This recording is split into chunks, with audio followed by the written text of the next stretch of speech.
আসসালামু আলাইকুম বন্ধুরা, আবার নতুন আরেকটি ব্লগে সবাইকে স্বাগতম। আজ আমি রওনা দিচ্ছি চায়ের শহর শ্রীমঙ্গল থেকে সোজা কক্সবাজার সমুদ্রের শহরে। ট্রেনে লম্বা এই যাত্রা হতে যাচ্ছে দারুণ এক অভিজ্ঞতা। চলুন শুরু করা যাক আজকে আমাদের ভ্রমণ গল্প। এখন রাত প্রায় 12:30। আমরা শ্রীমঙ্গল রেল স্টেশন থেকে কক্সবাজারের উদ্দেশ্যে রওনা হলাম।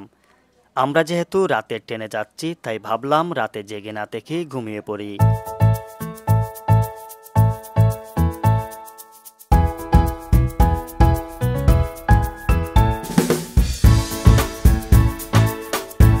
একটানা রাতভর ট্রেন চলার পর অবশেষে সকালবেলায় আমরা পৌঁছে গেলাম চট্টগ্রাম রেল স্টেশনে।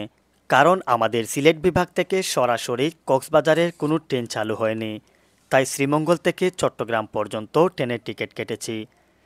চট্টগ্রাম থেকে 11:40 কক্সবাজারের উদ্দেশ্যে একটি ট্রেন ছেড়ে যাবে, আমরা সেই ট্রেনের টিকিট কেটেছি।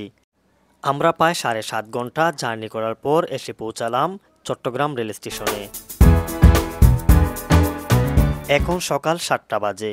আমরা স্টেশন থেকে বেরিয়ে সকালের নাস্তা সারব।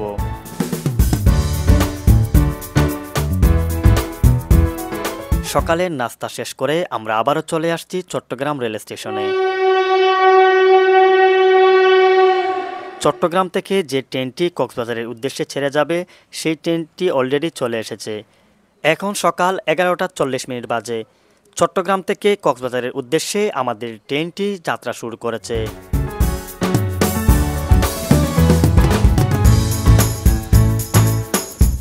চট্টগ্রাম ছাড়িয়ে ট্রেন এখন কক্সবাজারের পথে। নতুন এই রেল লাইন দিয়ে যাত্রা সত্যিই অসাধারণ।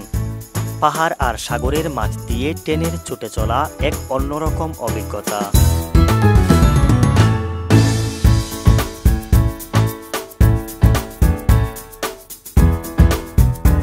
কক্সবাজার রেল স্টেশন এটি একটি আধুনিক এবং দৃষ্টিনন্দন স্থাপনা, যা বাংলাদেশের পর্যটক শিল্পের একটি গুরুত্বপূর্ণ সংযোজন। প্রায় 29 একর জমির উপর 1,87,000 বর্গফুটের এই স্টেশনটি নির্মিত হয়েছে।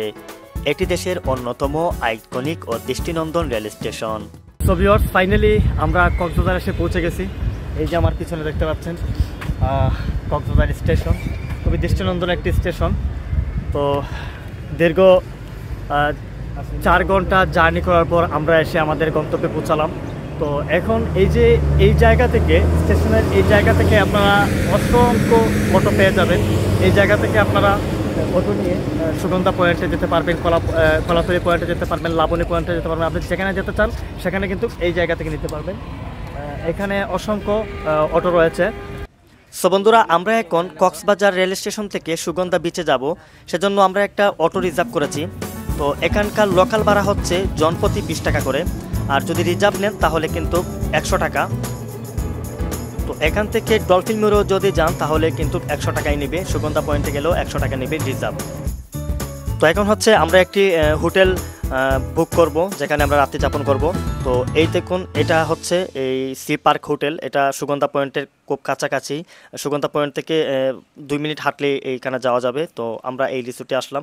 তো এখানকার ভাড়া হচ্ছে সিজন টাইমে কিন্তু প্রত্যেকটা ডাবল বেডের রুম হচ্ছে 3500-4000 টাকা, আর এখন আনসিজন, সেজন্য আমাদের কাছ থেকে 1500 টাকা রাখছে। তো আনসিজনে কিন্তু রেট একটু কম হয়।